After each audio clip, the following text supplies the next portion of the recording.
Bonjour, je suis le professeur Seb et bienvenue à Science Question Action! Aujourd'hui, à Science Question Action, j'ai le plaisir d'animer avec le professeur Sim.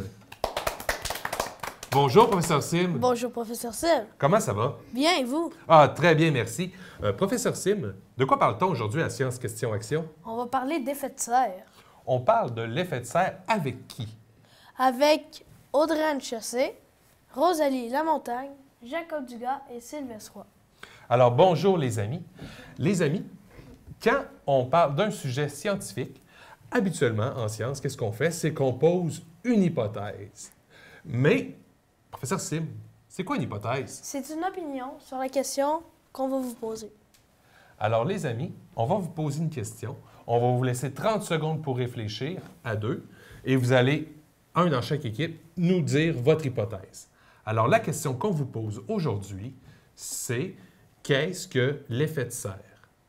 Alors, je vous laisse 30 secondes pour essayer de trouver une réponse à ça. Pensez-y.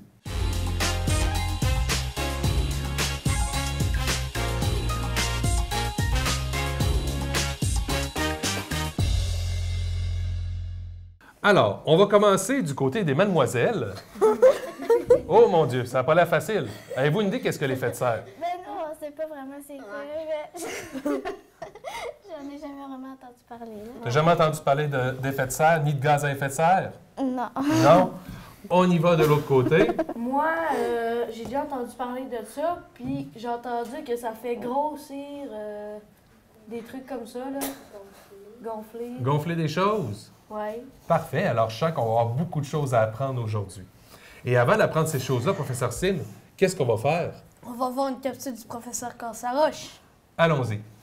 Bonjour les amis, c'est moi le professeur Casse-la-Roche. Aujourd'hui, j'ai décidé que je me préparais une nouvelle alimentation. Et pour ce faire, j'ai décidé de me construire une serre. Oui, une magnifique serre. Alors j'ai installé tout autour de moi de superbes panneaux noirs pour capter toute la chaleur du soleil. Et ainsi, je pourrai faire pousser mes légumes. Ce sera très bon. Mais là, ça n'a pas l'air de marcher tout de suite. Je ne comprends pas. Alors, les amis, notre professeur Casse-la-Roche essaie de faire pousser des tomates dans sa serre. Puis, on va essayer de comprendre aujourd'hui comment faire pour régler son problème, parce qu'il n'a pas l'air de trouver comment ça marche. Alors, tout d'abord, les amis, la première chose qu'on va faire, c'est qu'on va essayer de comprendre qu'est-ce que l'effet de serre, comment ça fonctionne. D'accord? On s'installe pour une première démonstration.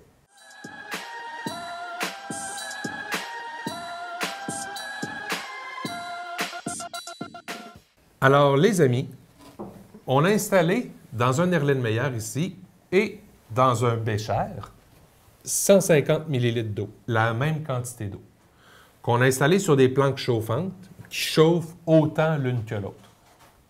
C'est quoi la différence principale que vous voyez entre les deux montages?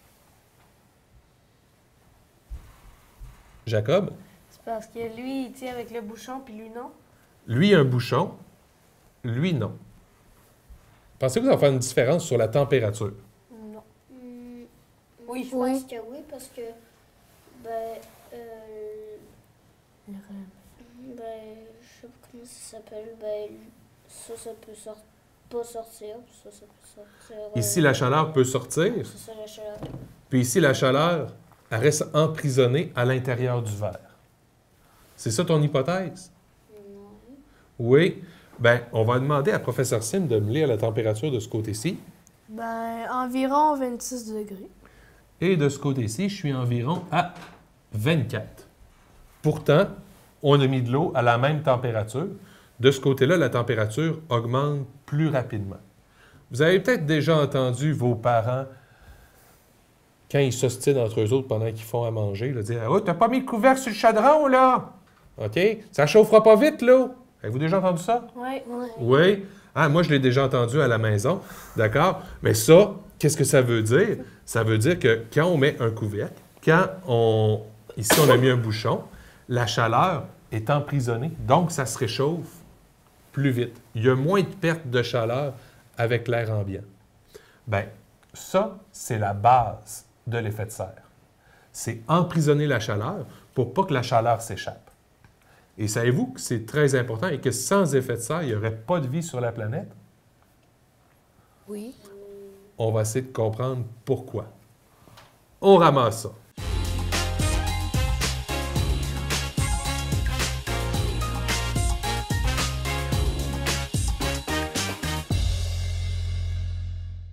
On a ici ma boule qui représente la Lune. On a la Terre. La Lune tourne autour de la Terre et la Terre tourne autour Du soleil. du Soleil. Qu'est-ce qui amène l'énergie, la lumière sur la Terre? Est-ce que c'est la Lune qui amène la lumière? Est-ce que c'est la Terre qui produit sa lumière ou c'est le Soleil qui amène sa lumière? Le soleil. C'est le Soleil. Alors, si nos amis à la télévision sont le Soleil, OK, est-ce qu'ils donnent autant d'énergie, plus d'énergie, moins d'énergie à la Lune qu'à la Terre? Plus d'énergie. Autant d'énergie, de la lumière? Est-ce qu'il y a une raison pour laquelle la Lune en recevrait moins que la Terre? Parce qu'il est derrière la Terre. Oui, puis là, c'est comme ça. Est-ce qu'on est d'accord que c'est à peu près égal? Ouais. Oui. Oui, tout le monde est d'accord que c'est à peu près égal? Oui. Alors, où est-ce que vous pensez qu'il fait le plus chaud? Sur la Lune ou sur la Terre? Sur la Terre. Puis où est-ce qu'il fait le plus froid? Sur la Lune. Sur la Lune? Bien, on va aller voir qui gagne. On a préparé une petite animation qu'on va aller regarder à l'écran à l'instant. Alors, ici, on a la Lune, ici, on a la Terre, et les températures minimales enregistrées sur les deux planètes, c'était de moins 233 degrés Celsius sur la Lune et de moins 93 degrés Celsius sur la Terre. Ça, c'est les minimums enregistrés records. Où est-ce qu'il a fait le plus froid? Sur la Lune. Sur la Lune. La température minimale enregistrée, c'est sur la Lune. On va aller voir maintenant jusqu'où ça peut augmenter. Ça augmente, ça augmente. Est-ce qu'il y en a un qui a l'air d'augmenter plus vite que l'autre? Ouais. Lequel? La Lune. La Lune, hein? Oups, la Lune a dépassé la Terre. Et, wow! Maximum 50 degrés Celsius sur la Terre. Maximum 123 degrés Celsius sur la Lune. Alors, vous voyez que sur la Lune, qui reçoit autant d'énergie que nous, a des plus grosses différences de température, puis on va essayer de comprendre pourquoi. Alors, tout d'abord, ce qu'il faut comprendre, c'est que les rayons solaires arrivent sur la Terre, arrivent sur la Lune. Les rayons solaires bombardent la Lune, OK? Et puis, autour de la Lune, il n'y a absolument rien. Il n'y a pas d'atmosphère. Les rayons arrivent tout. Fait que, comme il n'y a rien pour protéger la Lune, à la base, elle reçoit plus de rayons.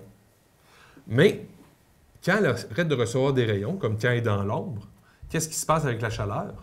Elle se disperse toute. Donc, toute la chaleur qu'elle a reçue, pouf, elle s'en va. C'est pour ça qu'elle n'est pas capable de garder sa chaleur quand les parties sont à l'ombre. Donc, elle peut chauffer plus parce qu'elle n'est pas protégée, mais il n'y a rien pour arrêter la chaleur. Un peu comme dans mon bécher tantôt, autour de la Lune, il n'y a pas de couvercle. Autour de la Terre, il y a une enveloppe de gaz qu'on appelle l'atmosphère. OK? Ça, c'est formé entre autres de l'air qu'on peut respirer, mais il y a d'autres sortes de gaz plus haut autour de la Terre qui nous protègent des rayons du Soleil. Donc, une partie des rayons du Soleil, quand ils arrivent sur la Terre, rebondissent sur l'atmosphère.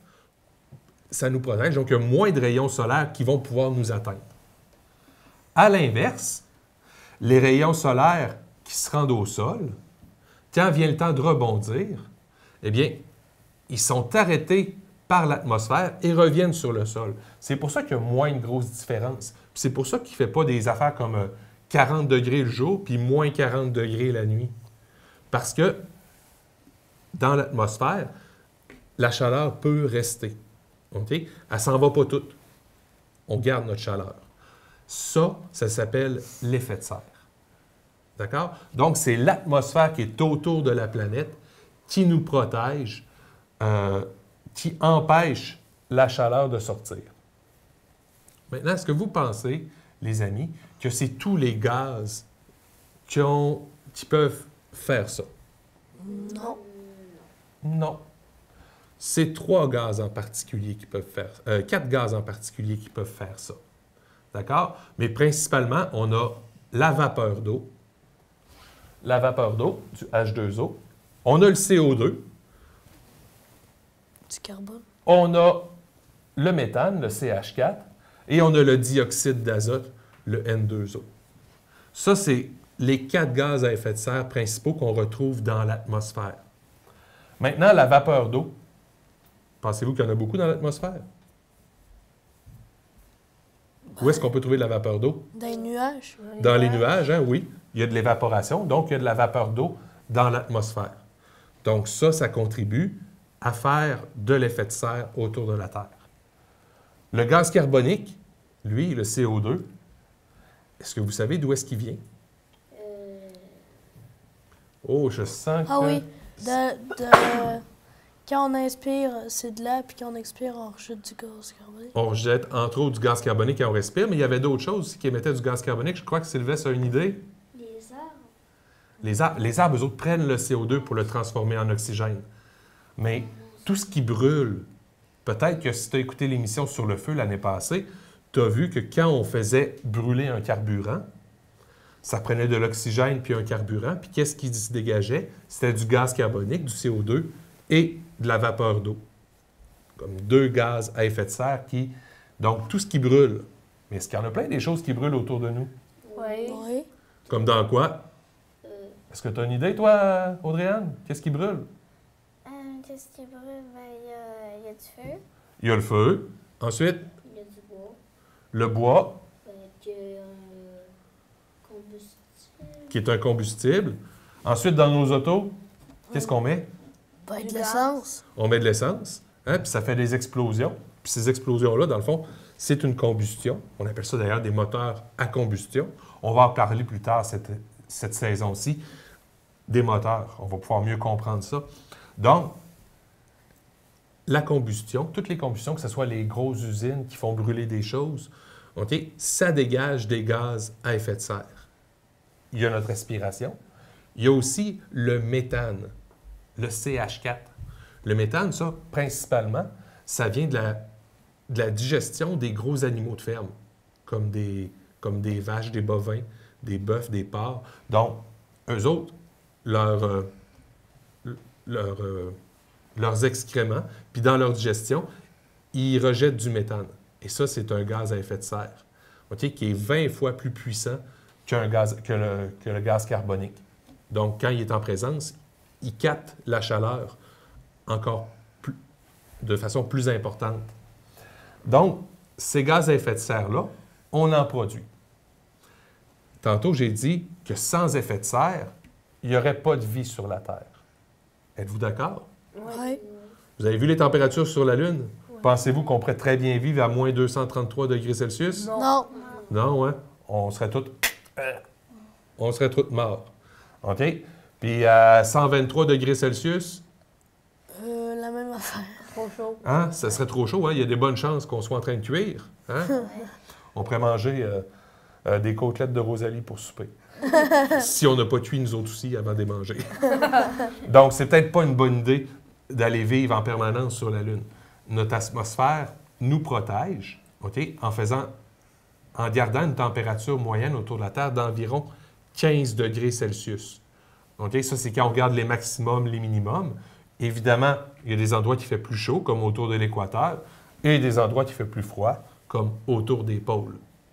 Vous êtes d'accord? Oui. Oui. Donc, ces gaz à effet de serre-là fonctionnent.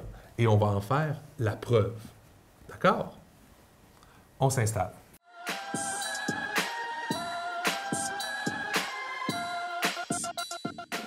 Tout d'abord, ce qu'on va faire, les amis, c'est qu'on va se produire du gaz carbonique.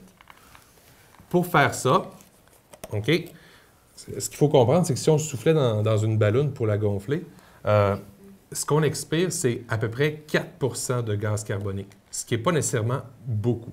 Donc, pour produire plus de gaz carbonique, je vais mettre du vinaigre dans une bouteille. Dans la balloune, je vais mettre du bicarbonate de soude. Voilà. le gaz qui va sortir, c'est du gaz carbonique. Alors, ma ballonne va se gonfler avec le gaz carbonique qui va se former. D'accord? Donc, je mets la ballonne sur la bouteille. Je vais bien retenir la ballonne pour pas qu'elle s'envole. OK? Et on va laisser la réaction se faire pour gonfler notre première ballonne. On a notre première ballonne. On va l'installer maintenant autour d'un thermomètre. Alors, les amis, notre ballon de CO2, je l'ai installé sur un thermomètre. D'accord? Dans mon autre ballon, ce que je vais faire, c'est que je vais mettre à peu près la même quantité d'air et je vais le mettre sur un autre thermomètre. Par la suite, on va faire chauffer nos ballons, puis on va voir dans lequel la température augmente le plus rapidement. D'accord? Donc, je gonfle mon ballon.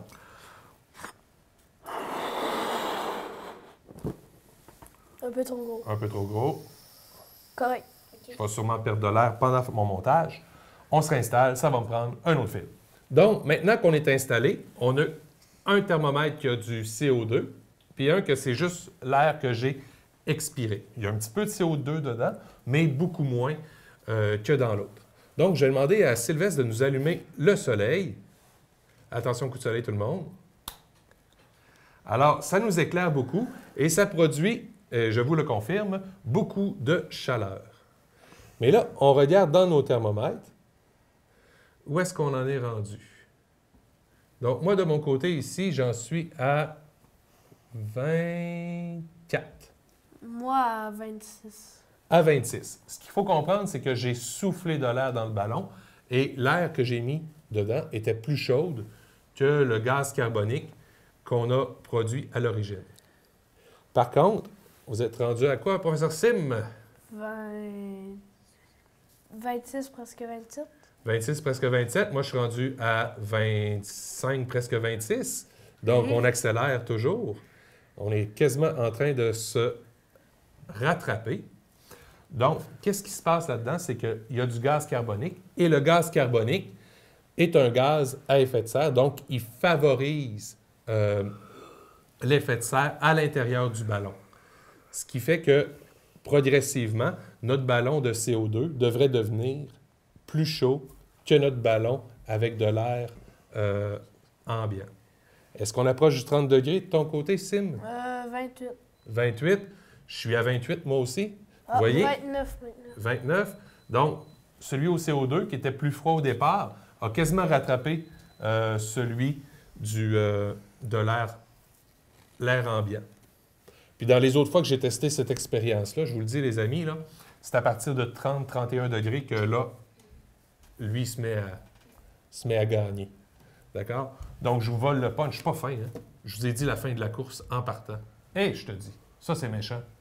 Hein? Moi, je n'irai pas voir une course avec moi, certain. Donc, on regarde, on mesure, on est rendu à 29 toujours. 29 toujours. Je suis rendu à 29 aussi. Donc, ça continue à chauffer. On pourrait même accélérer le processus en approchant nos ballons de notre source de chaleur. Je vois de la lumière blanche. Moi aussi! Oui, hein? Moi aussi. Donc, il fait très chaud en studio, les amis. Vous êtes chanceux à la maison de ne pas subir cette chaleur-là. OK, Donc, on est rendu à 30. si on voit la sueur sur nos fronts, c'est normal. Cette lampe-là chauffe énormément. 31 maintenant. Tu es rendu à 31? Parfait. On va juste, pour accélérer le processus, on va leur donner un petit angle maintenant, juste pour qu'ils puissent être plus exposés à la chaleur. On le rapproche. On fait chauffer nos ballons. Ah ah! J'ai 32 d'un côté. Professeur Sim? 32. Ouais. 32, on est à égalité. C'est super, ça.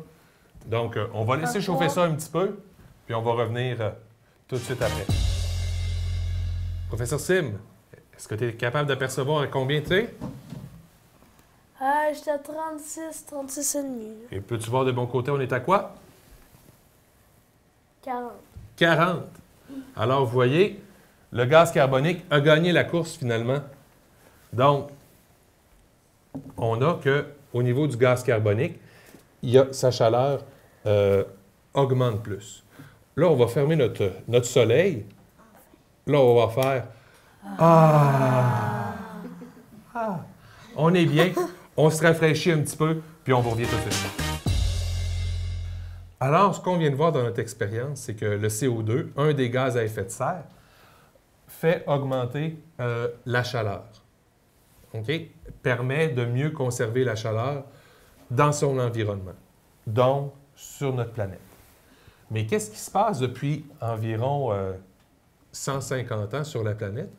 C'est qu'on a plein d'appareils, plein d'industries qui brûlent plein de carburant, du pétrole.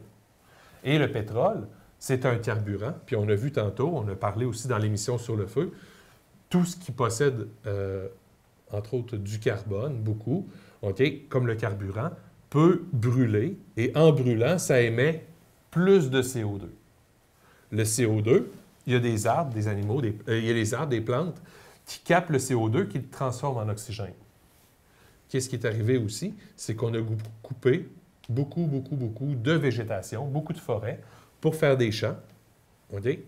Et pour faire des villes. Donc, on a moins de forêts pour capter plus de CO2. Fait qu'est-ce que vous pensez qui se passe avec le CO2 dans l'atmosphère? Est-ce qu'il y en a plus ou il y en a moins? Plus.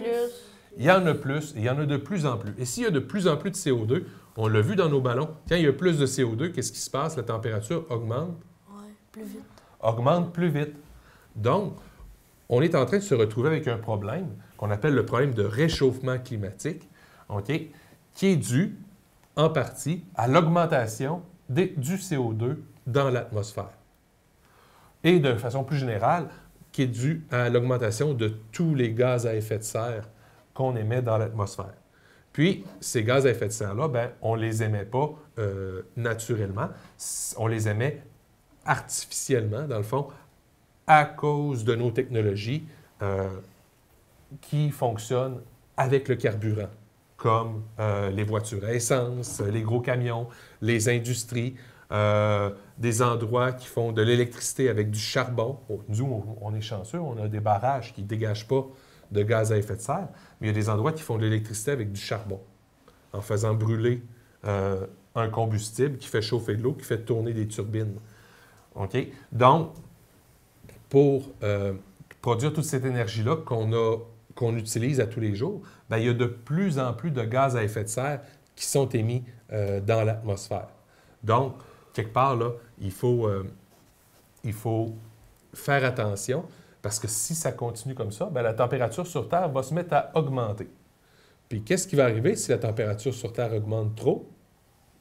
Le savez-vous? Il n'y aura plus d'atmosphère. On va garder l'atmosphère, mais Jacob? Ben, il n'y aura plus de vie. Il va y avoir encore de la vie, mais ça se peut qu'elle se transforme. OK? Parce que exemple, il y a des animaux qui ont besoin d'une certaine température pour vivre. Ensuite, il y a des plantes qui ne sont pas capables de vivre à une certaine température, puis il y avait des animaux qui mangeaient ces plantes-là. Fait qu'ils ne peuvent plus manger ça.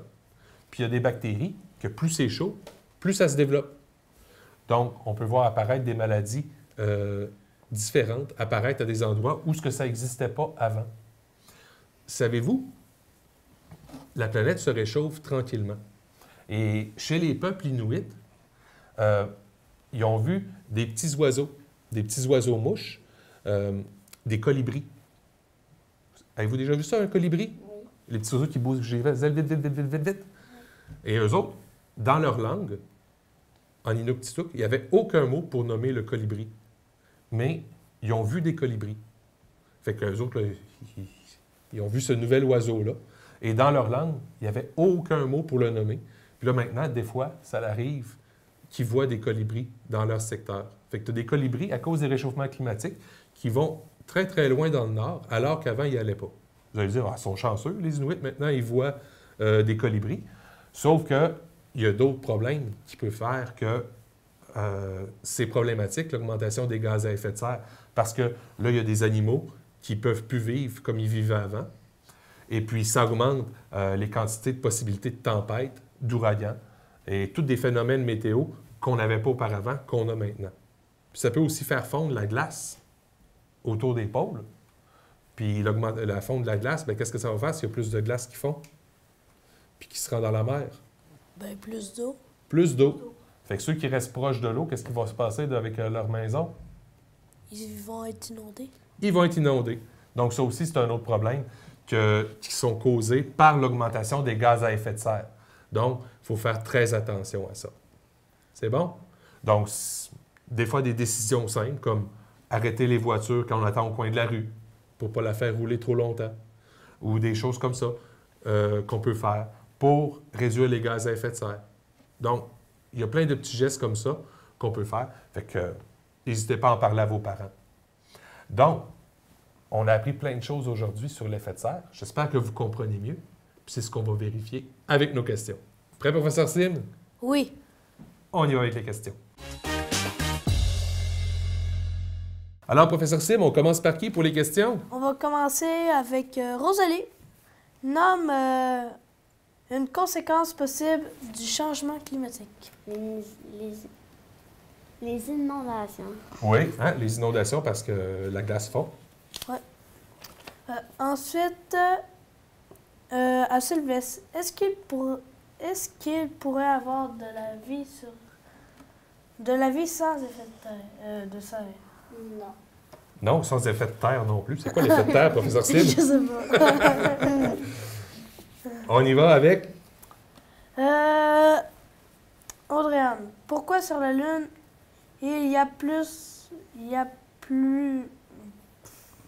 Pourquoi sur la Lune il y a de plus grandes différences de température? Parce que sur la Lune, il n'y a pas d'atmosphère. Oui, bravo. Il n'y a pas d'atmosphère sur la Lune, hein? Et on termine avec Jacob. Nomme un gaz à effet de serre. Le CO2. Le CO2, le gaz carbonique, bravo.